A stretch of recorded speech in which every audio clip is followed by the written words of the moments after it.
За сайн байцгаана уу. Sky Media компани сүлжээний инженер хүслэн байна.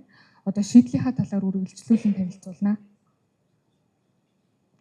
За Grafana нь болохоор одоо төрөл бүрийн data source-тай холбогдоод одоо тэр data source-оос өгөгдлийг цуглуулад цуглуулсан өгөгдлөө ашиглаад visualize хийх болон одоо dashboard үүсгэх боломжийг олгодог дэлхий дээр маш өргөн хэрэглэгддэг open source tool байгаа. За Grafana-гийн давуу талуудыг дурдвал InfluxDB, ClickHouse, за мөн Prometheus зэрэгтэй холбогдох боломжтой. Тэгээд дээрэс нь SQL query болон одоо плагиныг ашиглаж өгөгдлийг одоо хүссэн хэлбэрээр гаргах боломжтой. Дээрэс нь role based access control дэмждэг учраас одоо байгууллагын хэрэглээнд тохиромжтой шийдэл юм аа.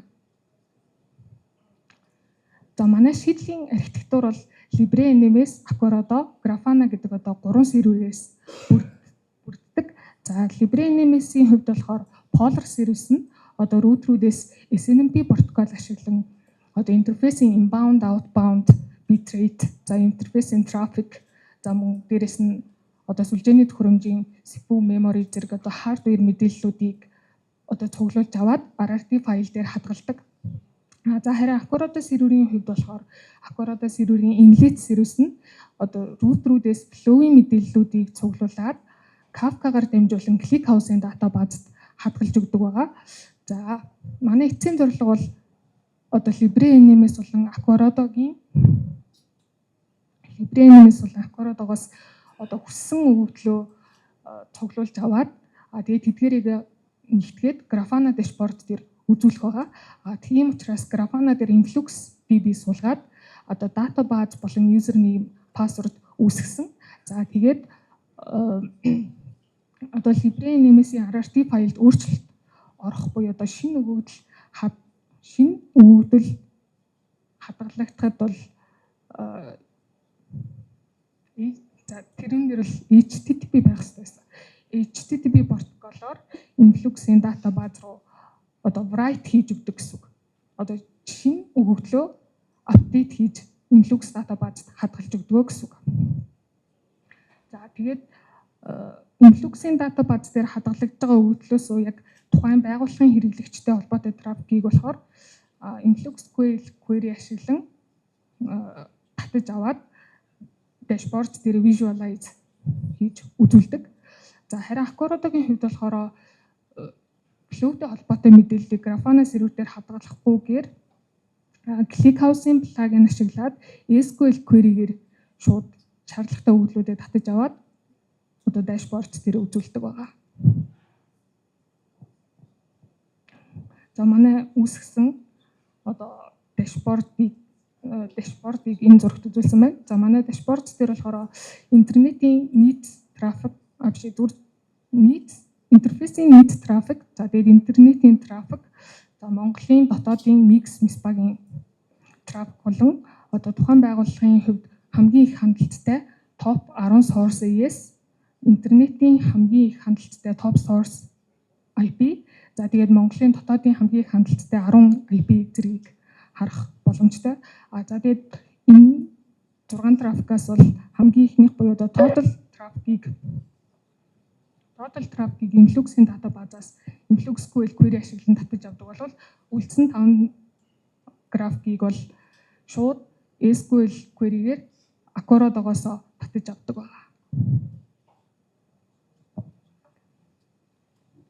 За интерфейсийн inbound, outbound, bitrate-ийг харуулахдаа болохоор Influx дата бааз дээр хадгалагдж байгаа өгөгдлөөсөө InfluxSQL query бичээд тэгээд одоо энэ time series граф үүсгдэг.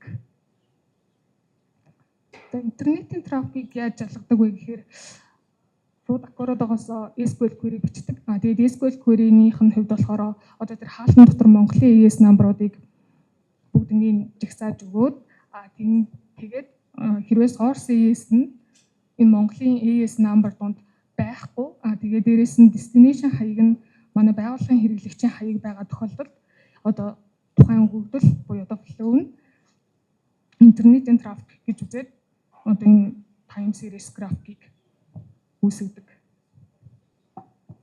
За Монголын дотоодын трафикийн хувьд болохоор яг интернетийн трафикийн эсрэг буюу Монголын одоо source AES нь Монголын AES дугаарууд дунд байгаа тохиолдолд тэгээд destination хаяг нь манай байгууллагын IP байгаа тохиолдолд одоо Монголын интернет одоо Монголын дотоодын трафик байна гэж үздэг байна. За энэ зурагт болохоор тухайн байгууллагын одоо хамгийн их хяналттай 10 source AES-ийг pie chart-аар үзүүлсэн байна. За хамгийн их хяналттай топ 10 source IP-г харуулах SQL query нь бол ерөнхийдөө time series query тэгээ төстэй гол ялгаа нь болохоор хамгийн их өгөгдөл одоо шийдсэн буюу хамгийн их өгөгдөл шийдсэн топ 10-ыг нь харуулна гэдгийг одоо SQL query дээрээ заагаад өгчөж байгаа. За дүгнээд ярих юм бол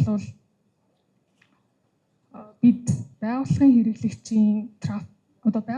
хэрэглэгчийн трафик хяналтыг илүү нэгдсэн ойлгомжтой хэлбэр байлгахын тулд Libre болон Aquaradо-гоос шаардлагатай өгөгдлүүдээ цуглуулж аваад Grafana дээр одоо нэгдсэн дашборд үүсгэсэн. За ингэснээр бол хэрэглэгчийн зүгээс бол одоо заавал хоёр тусдаа хяналтын системд хандах шаардлагагүйгээр зөвхөн нэг хяналтын систем дээрээс одоо өөрсдийнхөө өгөгдлүүдийг хэлбэрээр харах боломжтой болсон. Тэгээд дээрэс нь манай байгууллагын зүгээс бол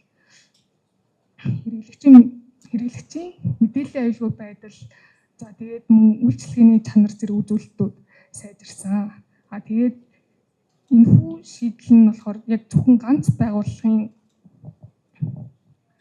байгууллагын хэрэгцээг хангах бус одоо цааш байгууллагын түвшинд илүү өргөжүүлж илүү олон байгууллагууд дээр бас үүсгэх боломжтой гэж дүгнэж байна.